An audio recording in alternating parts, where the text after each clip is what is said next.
They call you the N-word in the kitchen. They just poisoned your meal." Those 12 words, scrawled in frantic, looping cursive on a cheap paper napkin, landed on the table with the force of a gunshot. They ripped through the curated elegance of the room, a brutalist monument of ink on paper.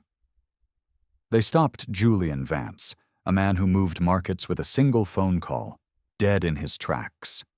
His hand, holding a silver fork heavy enough to be a weapon, froze an inch from a $900 piece of steak. For a titan of industry who had stared down hostile takeovers, navigated treacherous boardroom politics, and built a $10 billion empire from the red dirt of his Georgia childhood, this was a different kind of war. This wasn't a negotiation. This wasn't strategy. This was a violation, primal and deeply personal, and it was about to detonate a story so dark it would stain the pristine white tablecloths of an entire industry. What's the worst thing you've ever seen happen at your job? Drop a comment below right now. Let's talk about the silent things we're forced to witness. And while you're down there, do me a solid and smash that subscribe button and ring that notification bell, because you are not going to want to miss a single second of the reckoning that's about to unfold. Julian hadn't come to the veranda for the food. He'd come for the truth. Dressed down in a faded gray hoodie, worn-out jeans, and a pair of scuffed work boots he'd owned for a decade, he was a ghost haunting his own machine. He was here, undercover and utterly anonymous, to investigate a series of whispers that had slithered all the way up to his penthouse office in Atlanta. The veranda, a jewel in his hospitality portfolio, a high-end restaurant he quietly owned in the historic heart of Savannah, Georgia, had been flagged. An anonymous email, detailed and desperate, spoke of racially biased service, a toxic kitchen culture, and a management team that treated its black employees and patrons like dirt under their polished shoes. Julian Vance didn't delegate investigations like this. He didn't send suits and clipboards to sanitize the truth. When a sickness festered in one of his companies, he believed in finding the source of the infection himself. No security detail, no fawning assistance, no special treatment. From the second he had pushed open the heavy oak doors an hour earlier, it was sickeningly clear the whispers weren't just rumors. They were policy. The hostess sized him up with a barely concealed sneer, her eyes cataloging his clothes as if they were a personal insult. He was seated at a cramped, wobbly table tucked away by the noisy, swinging doors of the kitchen, a corner of the restaurant reserved for social lepers. He was then ignored, pointedly, for 17 full minutes. The sommelier, a man who pranced through the dining room like a peacock, made a grand show of skipping his table entirely. And now this napkin. A desperate flare sent up from a waitress whose eyes, when she had briefly met his, were pools of quiet terror and fierce dignity. Her name tag said Sarah. She wore the exhaustion of 1,000 shifts on her young face, and her shoes were worn through at the soles. She didn't ask for help. She didn't make a scene. She simply delivered the truth, folded and damning. And that truth didn't just crack the polished veneer of the veranda, it shattered it, exposing a poisonous, rotten system hiding in plain sight. This isn't just a story about a bad meal in a fancy restaurant. This is a story about the courage it takes to light a match in a room filled with gasoline. It's about what happens when one person risks their entire livelihood to do what is right. It's about the hidden, insidious architecture of racism that still haunts the most privileged spaces in America, and how the bravery of one young woman forced a titan to remember the boy he once was and the man he was supposed to be. This is a story of raw justice. And if you've ever wondered what it truly looks like when the powerless fight back, you're about to find out. Settle in, because the next 20 minutes are going to fundamentally change the way you think about power, privilege, and what can happen when a simple paper napkin becomes a declaration of war. Julian Vance was a master of control. At 48, he had meticulously crafted a persona of untouchable calm. He was one of the most powerful and respected black CEOs in the nation, a self-made man who had clawed his way from a shack with a tin roof to a skyscraper with his name on it. He was a prodigy who had taught himself to code from discarded library books, an investor who could smell fear and opportunity in the market, like a shark smells blood in the water. He had built Vance Capital Holdings not just on the back of his genius, but through a relentless, almost inhuman discipline. Every move was calculated, every word was weighed, every contingency was planned for. He didn't believe in luck or fate. He believed in data, in patterns, and in the unwavering dignity of a man who knew his own worth, even when the world told him he had none. But all the data in the world, all the algorithms and projections, could not have prepared him for the 12 words Sarah had slipped under his water glass. Long before that night, long before the billions and the private jets, Julian knew the bitter, metallic taste of being underestimated. He was raised by his grandfather in a tiny, unincorporated town outside of Macon, a place where the dust never settled and opportunity was a foreign language. He'd watched his grandfather, a man with hands as tough as worn leather, work himself into an early grave at the local lumber mill so that Julian could have shoes without holes and books that weren't missing pages. His first laptop was a broken-down relic he'd pieced together from a pawnshop's junk pile. His first major investment wasn't in stocks, it was in himself, a scholarship fund he established for kids from his hometown the moment his first tech startup went public, a move that baffled his Wall Street partners. But success doesn't erase the scars. It just gives you nicer clothes to cover them with. On paper, he was Julian Vance, the visionary founder of a sprawling empire with assets in green technology, digital banking, and luxury real estate. He commuted in a custom all-black helicopter, sat on the boards of 3 Fortune 500 companies, and lived in a glass-walled penthouse that offered a god's-eye view of Atlanta. But in the quiet moments, late at night when the city slept below, he was still that skinny kid who had to practice tying a tie in a gas station bathroom mirror before his first meeting with venture capitalists, praying they wouldn't see the fear in his eyes or the cheapness of his suit. He never wore flashy watches or designer logos. Julian understood, with a bone-deep certainty, how quickly and brutally the world judged a black man by his appearance before they ever bothered to listen to his mind.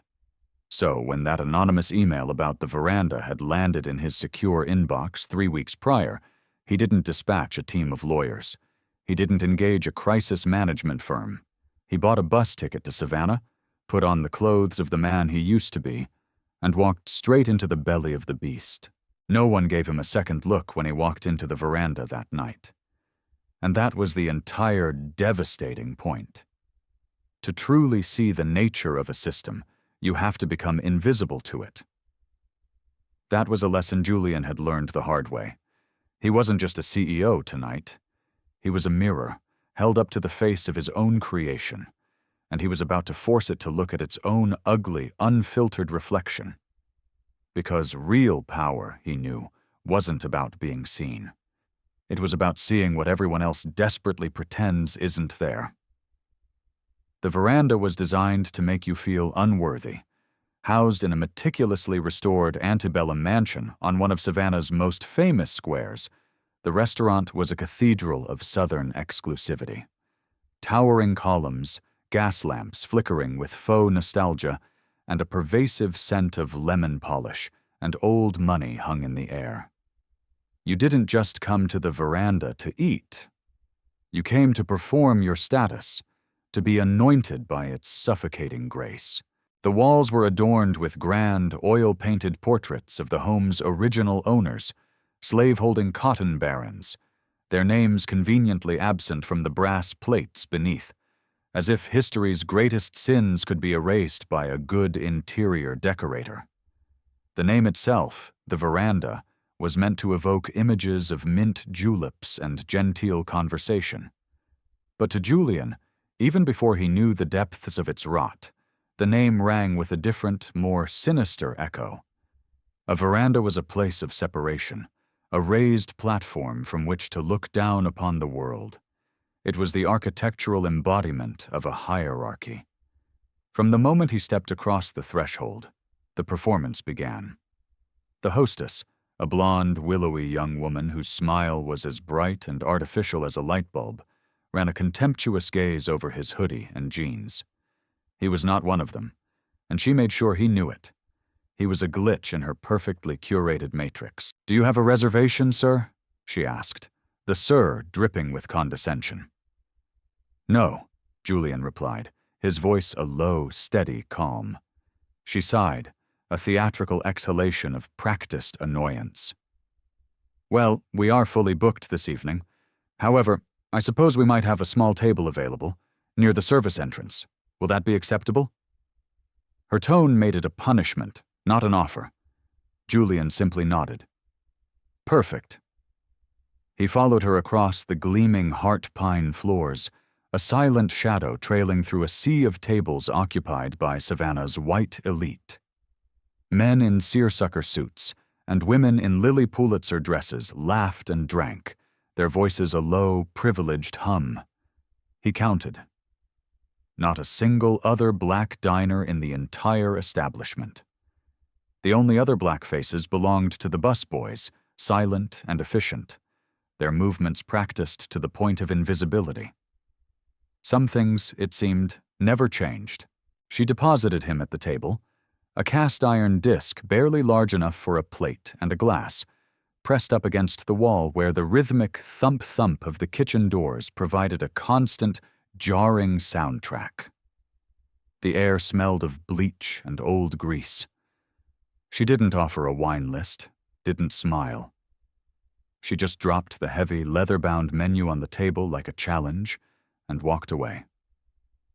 Julian sat, a statue of patience, and observed. He watched the waitstaff, their smiles brightening, their postures straightening when they approached the tables of the wealthy and white. He watched the manager, a portly man named Mr. Harrington, with slicked-back gray hair and a sweaty upper lip, glide between tables, shaking hands, pouring wine, his laughter obnoxiously loud. But his eyes slid right over Julian, a transparent wall of deliberate disregard. Julian felt a cold, familiar knot tighten in his stomach. The veranda wasn't broken. It wasn't having an off night. It was operating with flawless, brutal precision, exactly as it had been designed to. It wasn't a restaurant. It was a stage for a play about power, a place where history wasn't remembered but actively reenacted, where the past put on a dinner jacket and still demanded to be called tradition. Sarah Jenkins moved with a practiced economy of motion, the quiet, efficient grace of someone who understood that to survive in a place like this, you had to take up as little space as possible. At 23, she possessed a weariness that didn't belong on a face so young, but behind her tired eyes, there was a sharp, defiant intelligence, a fire banked low but not extinguished. It was the look of a blade carefully wrapped in cloth. She had once dreamed of being a social worker, of fighting the systems that crushed people like her family. She was a star student at Spelman College, halfway to her degree, when life intervened with the casual cruelty of a wrecking ball. Her father, a proud man who'd worked for 40 years at the Savannah port, was diagnosed with an aggressive form of lung cancer. The medical bills began to mount, a tsunami of debt that drowned her scholarships and savings. So she did what she had to do. She put her dreams on hold, packed a single bag, and came home to Savannah to take the first job she could find that paid in cash tips every night. That job was at the veranda. The money was, on paper, the best she'd ever made. But the cost was tallied in a currency of 1,000 daily humiliations. Sarah was one of only 2 black waitresses on a staff of 30. Management never uttered a single overtly racist word, but the bigotry was woven into the fabric of the place.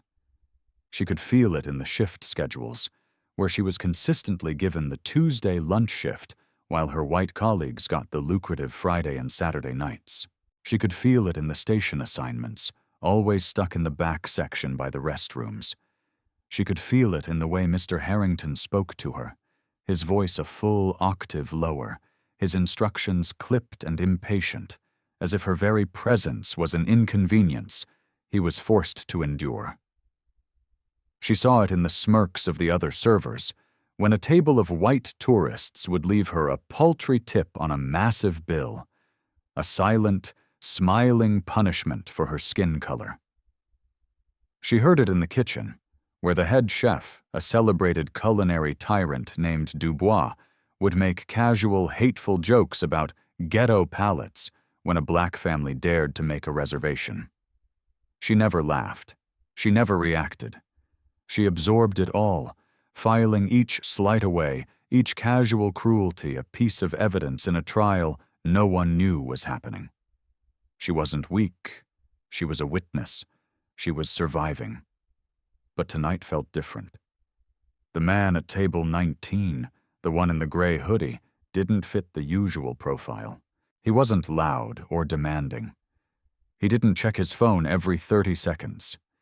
He just sat there, still and silent, his eyes sweeping the room with an unnerving, analytical calm.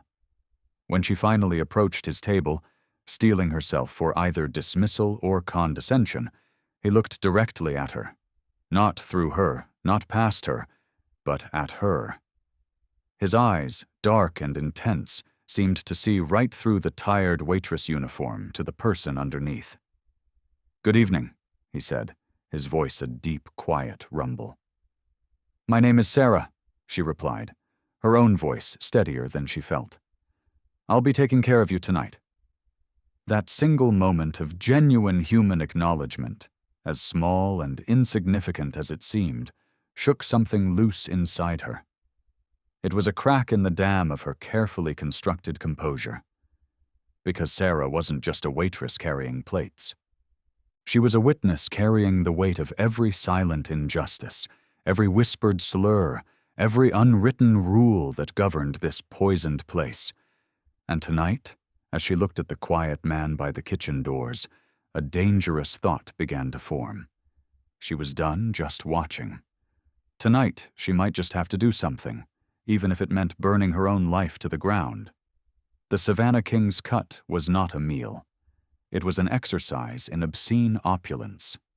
A 50-ounce bone-in tomahawk ribeye, dry-aged for 100 days, seared in duck fat, and served on a heated marble slab. It was accompanied by a lobster tail poached in saffron butter and a tower of potatoes fried in truffle oil, all for the theatrical price of $900. It was a dish designed for Instagram, a monument to excess. When the man in the gray hoodie ordered it, Sarah had to physically stop herself from gaping. The King's Cut, sir?" she stammered, her mind racing. He simply nodded, his expression unreadable. "Medium rare, and a bottle of the 98 Opus one." Another four-figure decision, made without a moment's hesitation. Sarah had served that exact order maybe 5 times in her entire year at the veranda. Each time it was to a visiting celebrity or a local real estate mogul trying to impress a client. It was never, ever ordered by a man in a hoodie sitting at the worst table in the house. She felt the heat of a familiar gaze on the back of her neck. Across the dining room, Mr. Harrington stood by the hostess stand, arms crossed, his face a thundercloud of suspicion. She knew exactly what he was thinking. This was a dine and dash waiting to happen. This man, this type of man, couldn't possibly afford a meal like this, and if he walked out, the cost of that steak would be taken directly from her pay, a punishment outlined in the fine print of her employment contract. She hesitated for a beat too long. "Is there a problem?" the man asked. His voice was still quiet, but now there was a sharp, steel edge to it. "No, sir, not at all," she said, her professionalism kicking in. "Excellent choice. Coming right up." She turned and walked toward the kitchen's point-of-sale terminal, her heart hammering against her ribs like a trapped bird. Every server knew the unwritten rule. If a customer seemed questionable, a code word whose meaning was universally understood, and ordered one of the high-ticket items, they were expected to discreetly ask for a credit card to be held before firing the order. It was a humiliating discriminatory practice, and Harrington enforced it with relish. But as Sarah stood before the glowing screen, she made a decision. She wasn't going to do it. She keyed in the order, her fingers flying across the screen. As she expected, the system flagged the high cost, and a red pop-up appeared. Manager approval required. She took a deep breath, hit the override button, and swiped her own employee ID card through the reader. She had just personally guaranteed a $1,300 check based on nothing more than a gut feeling and the way a stranger had looked her in the eye. As she turned to leave, Harrington's voice, thick with menace, hissed from behind her. "Did you get his card, Jenkins?"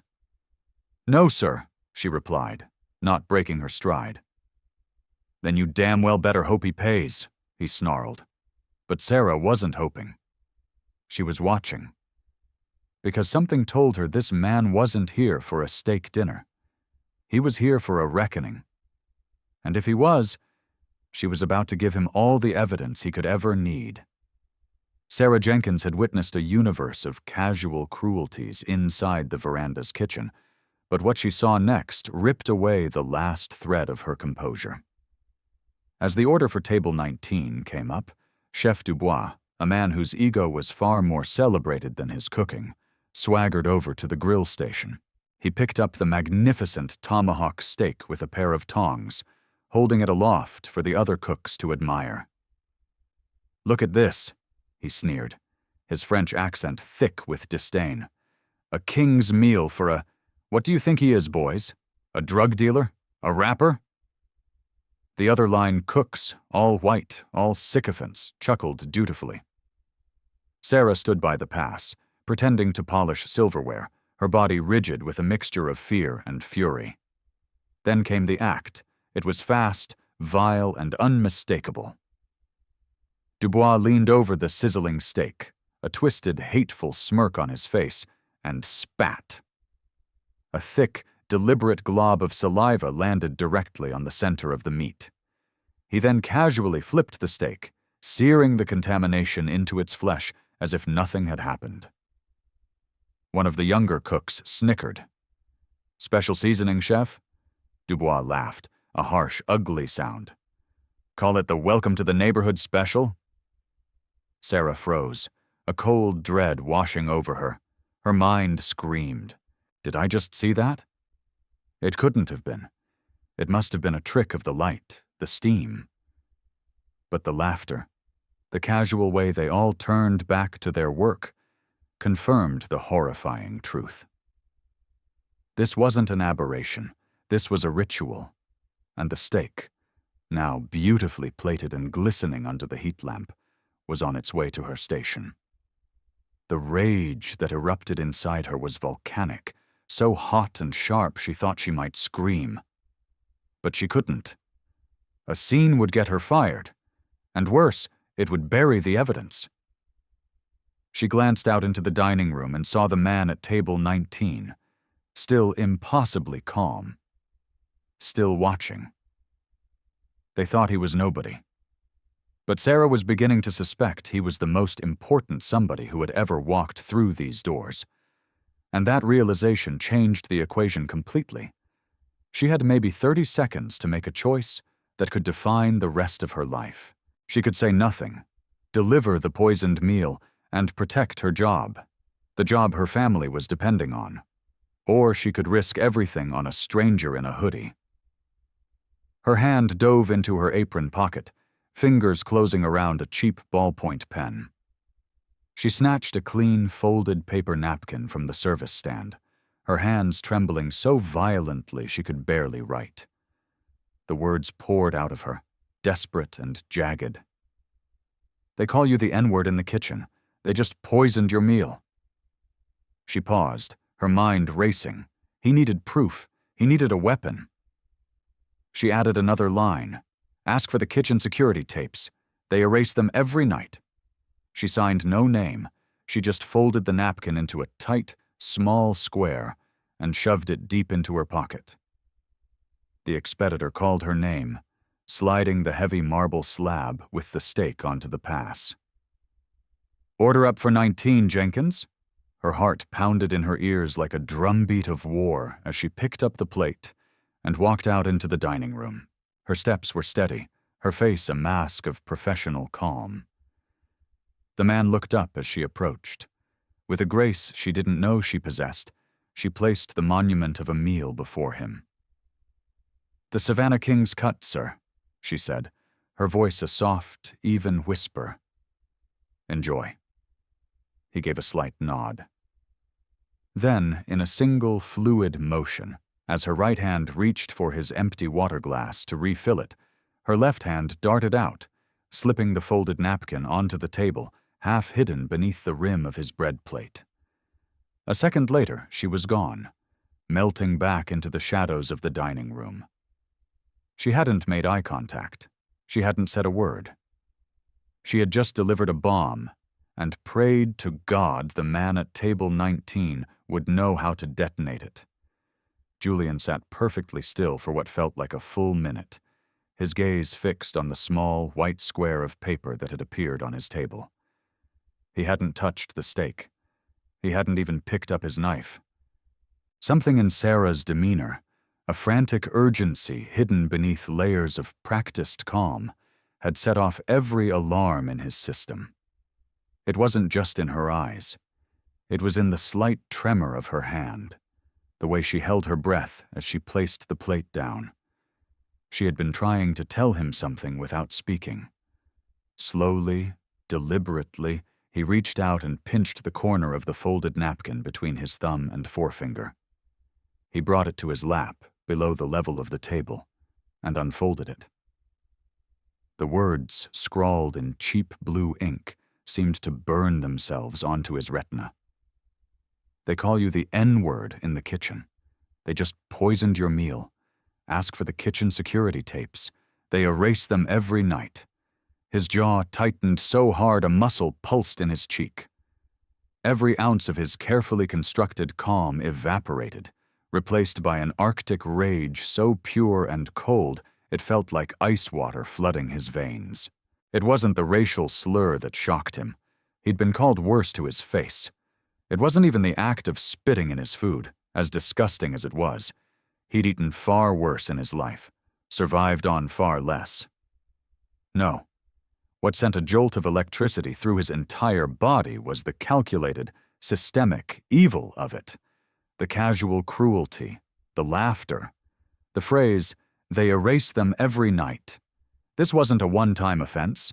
This was a standard operating procedure. This was a culture of hate, carefully protected and routinely practiced. And Sarah, that young woman with the tired eyes, hadn't just been warning him. She was handing him the key to unlock the entire conspiracy. Julian folded the napkin once, a sharp crease down the middle, and slipped it into the inner pocket of his hoodie, a piece of evidence now resting against his heart. He pushed the plate, and its $900 steak, a few inches away from him. He didn't raise his voice. He didn't cause a scene. He reached into his jeans pocket and pulled out an old, untraceable burner phone he kept for missions like this. He opened a secure, encrypted messaging app and typed a short, precise message to the head of his personal security team in Atlanta, a former Mossad agent named David. Code Black. The Veranda, Savannah. Secure cloud server backups for all internal camera feeds for the last 90 days. Immediately. Cross-reference all employee files with disciplinary histories. Silent protocol. Await my command. He hit send. Then he stood up. Across the room, the manager, Mr. Harrington, noticed the movement.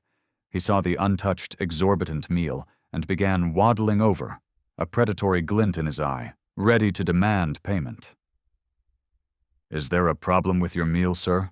Harrington asked, his voice oozing false concern. Julian met his gaze, and for the first time that night, he let a fraction of the cold fury show in his eyes. I'd like to have a word with you, Julian said, his voice dangerously quiet. In your office. Of course, certainly, Harrington said, gesturing toward a hallway near the back. We can discuss a discount, perhaps. We won't be discussing a discount, Julian said, cutting him off. They walked into the cluttered, windowless office. Harrington sat behind his large mahogany desk, assuming the position of power. Julian remained standing. Harrington launched into a pre-rehearsed speech about customer satisfaction and the culinary arts. It was all meaningless noise. After a full minute of it, Julian held up a hand. Show me the live feed from your kitchen cameras, he commanded. Harrington's oily smile faltered. I beg your pardon? The cameras are for security and loss prevention, not for— I want to see them, right now, Julian repeated. In that instant, the dynamic in the room shifted. The mask of the downtrodden customer fell away, replaced by the unmistakable aura of absolute authority. The CEO had entered the building. Harrington hesitated, a flicker of panic in his eyes. It was all the confirmation Julian needed. The kitchen cameras, Julian said again, his voice now dropping to a near whisper, each word landing like a chip of ice. Let's review the footage from the last 30 minutes, specifically the time my meal was being prepared. Harrington began to sweat, dabbing at his forehead with a handkerchief. Well, that might be difficult. The system, you see, it archives in hourly blocks, and sometimes, if the hard drive is full, it loops over itself. It's an older system, you understand. Cut the crap, Julian snapped, the words cracking like a whip in the small room. Harrington flinched. I am going to give you exactly one opportunity to be on the right side of what's about to happen, Julian said, taking a slow step toward the desk. You can either be the man who helps me expose a rot in this restaurant, or you can be the man who goes down with it. Your choice. Harrington's face had gone pale, the color of old parchment. He still tried one last pathetic bluff. Sir, with all due respect, I have to ask, who exactly are you to be making these demands? Julian leaned forward, placing both hands flat on the polished desk, his face just inches from Harrington's. I'm the man who owns the bricks and mortar of this building. I'm the man who owns the name on the sign outside. I'm the man who signs the checks that pay your salary, he said, his voice a low, deadly growl. And I swear to God, if one more lie comes out of your mouth, you will never work in this city or any other again. Harrington's jaw went slack. He looked like he'd been tasered. Wordlessly, he stood, his hands trembling, and turned to a monitor in the corner. He clicked through a few screens, his movements clumsy and panicked. The footage from the kitchen appeared. He scrolled back. And then, right at the timestamp Julian was looking for, the feed jumped. A clean, surgical cut. 2 minutes and 34 seconds of time vanished into thin air. A digital black hole, right where the crime would have been. Harrington feigned surprise, tapping at the keyboard. See? Like I said, the system glitches. Julian stopped him with a single word. Enough. The silence that followed was absolute. Outside the door, the restaurant hummed along, oblivious. Inside, a world was ending. Julian pulled out his burner phone again and sent a second message to his security chief. Local footage has been tampered with. Manager is complicit. His name is Harrington. Secure his office computer. Preserve all digital and paper files. I'm on my way out. He slipped the phone back into his pocket and looked at the man who was now visibly shaking behind the desk. You're relieved of your duties. Effective immediately, Julian said, his voice flat and devoid of emotion. "Walk me to the front door, then go home. And if I were you, my first call would be to a very good lawyer." Mr. Harrington, his face a mask of ruin, didn't argue. The storm had just made landfall, and he was standing at ground zero. The 40-minute drive to his hotel on Hutchinson Island felt like an eternity. Julian didn't bother with the radio. He drove in complete silence, the rhythmic hum of the Tesla's electric engine the only sound. He needed focus. He needed to compartmentalize the white-hot rage that was threatening to consume him. By the time he walked through the doors of his presidential suite, his team had already moved mountains. A new, encrypted laptop sat waiting for him on the grand desk overlooking the Savannah River. His security chief, David, was on the screen via a secure video link. "We have it, Julian," David said, his voice calm and professional. "They were sloppy. They deleted the local server files, but they forgot about the mandatory cloud backups that are part of our insurance policy. We have every uncut second from every camera for the past 3 months." Julian nodded, took a deep breath, and sat down. "Play it." He poured himself a glass of water, his hand steady as a rock, and opened the file labeled Veranda Kitchen Main. And there it was, time-stamped, high definition, undeniable. He watched Chef Dubois lean over the tomahawk steak. He saw the smirk, the deliberate and disgusting act. He saw the other cooks laughing. The camera's microphone was sensitive enough to pick up the audio, a tinny, distorted sound, but the words were clear. "That's what you get for acting like you belong here," Dubois had muttered. Julian felt nothing. No shock, no surprise, just the cold, hard confirmation of a cancer he now had to excise. He had David scrub through the previous weeks of footage. It was worse than he could have imagined. This wasn't an isolated incident fueled by a bad mood. It was a pattern. A week prior, a black family celebrating an anniversary was seated at the same terrible table. The footage showed their order being deliberately held back for 45 minutes. In the kitchen, Dubois took their son's hamburger, dropped it on the greasy floor, kicked it under a prep table, then picked it up and threw it back on the grill, all to the roaring laughter of his staff. 2 weeks before that, an elderly black couple had complained about their food being cold. The cameras showed their waitress, one of the few white servers who seemed uncomfortable with the kitchen's culture, taking the plates back. Dubois took the plates, microwaved them until they were radioactive, and then instructed another cook to pour salt all over the food before sending it back out. It was a litany of hate, a secret history of daily abuse, all meticulously documented and stored on a server he owned. They had used his own security system to record their crimes. The irony was so bitter, it almost made him laugh. He had David save and encrypt the files, sending them to 3 separate locations: his lead counsel, his head of public relations, and a private server that only he could access. The instructions he sent were brief and clear. Full legal and civil complaints to be drawn up against Dubois, Harrington, and any complicit staff. Full internal review of all HR practices. Prepare a public statement. No one moves until I give the word. We go public in 24 hours. He stood and walked to the floor-to-ceiling windows, staring out at the twinkling lights of the city below. They hadn't just insulted a customer. They hadn't just disrespected a black man. They had exposed a sickness that he, as the owner, was ultimately responsible for. They thought they were humiliating a nobody in a hoodie. They had no idea they had just handed a king the evidence he needed to burn their corrupt little kingdom to the ground. And the fire was coming. The next morning, Sarah Jenkins showed up for her shift, feeling like a ghost. She hadn't slept, her mind replaying the events of the previous night in a torturous loop.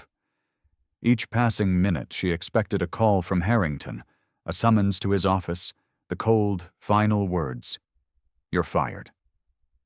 She had committed career suicide, and for what? For a man she didn't know, for a principle that the world seemed to have forgotten. But when she walked through the staff entrance, the atmosphere was strange. The usual morning buzz was replaced with a tense, anxious silence. No one made eye contact. People whispered in corners, their faces a mixture of confusion and fear. Before she could even clock in, the young hostess from the night before ran up to her, her face pale. "Sarah, Mr. Vance's lawyer is here. He wants to see you, now." Sarah's blood ran cold. "Mr. Vance?" she whispered. "The new owner," the hostess said, her eyes wide. "He's cleaning house. Harrington's gone. Chef Dubois, too." Sarah felt her knees go weak. She straightened her apron, her hands trembling, and walked the long, silent hallway to the manager's office. She braced herself for a lawyer in a pinstripe suit. She expected to be handed a severance check and a non-disclosure agreement. What she didn't expect to see was him. The man from table 19. He was standing by the window, no longer in the hoodie, but in a perfectly tailored dark gray suit that probably cost more than her car. The quiet observer was gone. In his place stood a man who radiated an almost terrifying level of power and authority. He turned as she entered. "Sarah Jenkins," he said, his voice the same deep rumble, but now it held the weight of command. He motioned to the chair in front of the desk. She remained standing. You're him," she managed to say. "My name is Julian Vance," he said. "And yes, I own this restaurant."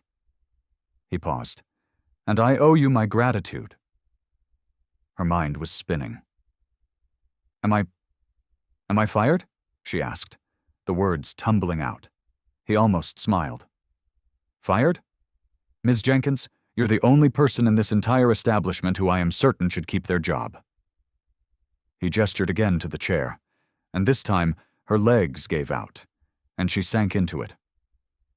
"I've reviewed the camera footage," he said, his voice softening slightly. "All of it. I saw what they did to my meal. I saw what they've been doing to countless others for months, if not years. I saw a culture of hate that I allowed to grow under my own roof." Sarah looked down at her hands, twisting a loose thread on her apron. "I didn't know what else to do." "You did the one thing that mattered," Julian replied, his voice firm. "You told the truth." He took a breath, his expression turning serious. "So this is where we are. I can burn this place to the ground. I can fire every last person, sell the building, and erase the veranda from the map. And a part of me wants to do exactly that. But before I do, I want to offer you a choice." Sarah looked up, her eyes filled with confusion. "A choice?" "Yes," he said, leaning against the edge of the desk. "Option 1. You can walk away from all of this. I will personally pay off your student loans, and I will write you a check large enough to ensure you and your family are secure. You can finish your degree, pursue your dream, and never have to think about this place again. No one would blame you." She stared at him, speechless. "Or," Julian continued, his gaze intense, "there's option 2. You can stay. You can stay and help me rebuild this place from the foundation up. Help me turn a symbol of hate into a beacon of progress. I'm creating a new position, effective immediately, Director of Culture and Community Engagement. It comes with a seat on the executive board and the authority to enact real, meaningful change. The job is yours, if you want it." A long silence stretched between them, thick with the weight of the offer. "You would trust me with that?" Sarah finally whispered, her voice shaking. Julian nodded slowly. "Ms. Jenkins, I already trusted you with my life. This is the easy part."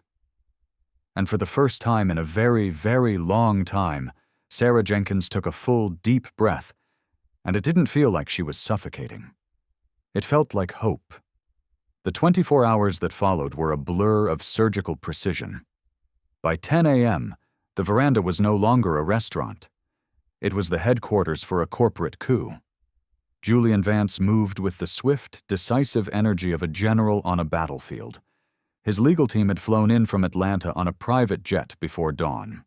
His crisis PR team was already putting the final touches on a press release that would detonate in the media. But Julian wasn't going to hide behind a statement. Not for this. At exactly 12:30 p.m., just as the usual lunch crowd of lawyers and bankers was beginning to arrive, two black, unmarked sedans pulled up to the curb outside. The doors opened, and four plainclothes federal agents from the FBI's Civil Rights Division stepped out. They didn't storm the building. They didn't need to.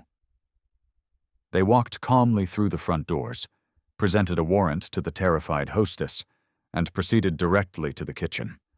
Chef Dubois was in the middle of screaming at a line cook. He didn't even have time to take off his apron before he was placed in handcuffs. The sous chef who had laughed at his joke was next. Then, two agents went to Mr. Harrington's home and arrested him on his front lawn. 3 arrests, one morning. The charges ranged from conspiracy to commit a hate crime to reckless endangerment. The remaining staff stood in stunned silence. Some stared in disbelief.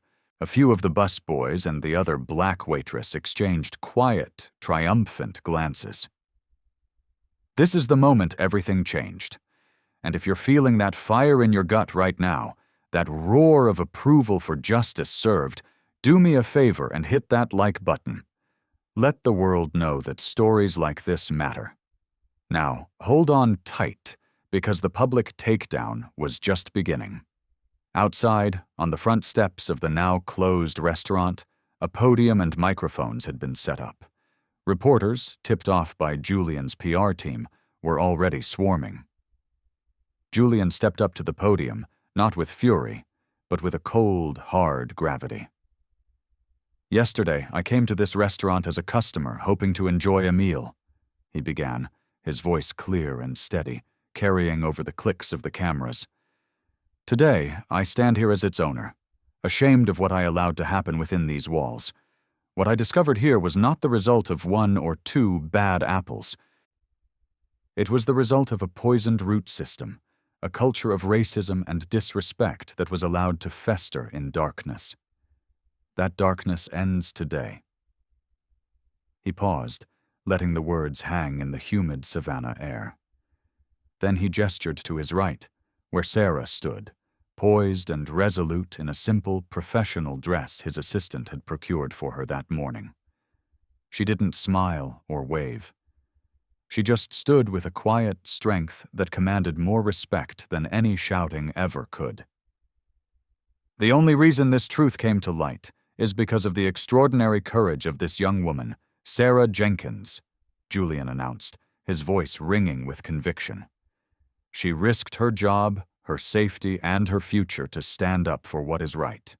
She represents the very best of this community, and she will be the moral compass that guides this institution forward." A smattering of applause broke out, genuine and heartfelt. Julian concluded with one final, powerful statement. "The veranda as you knew it is closed, permanently. But we are not running away. We are rebuilding. And when these doors reopen, this will be a place that doesn't just serve food. It will be a place that serves everyone with dignity, with respect, and with justice. No spin, no corporate doublespeak, just the raw, unvarnished truth delivered for the entire world to see." Sarah Jenkins had never owned an article of clothing that cost more than her monthly rent. Until now. In the 2 weeks that followed the press conference, the veranda remained dark to the public, a silent monument on the bustling square. But inside, it was a hive of activity. The kitchen was stripped down to the studs.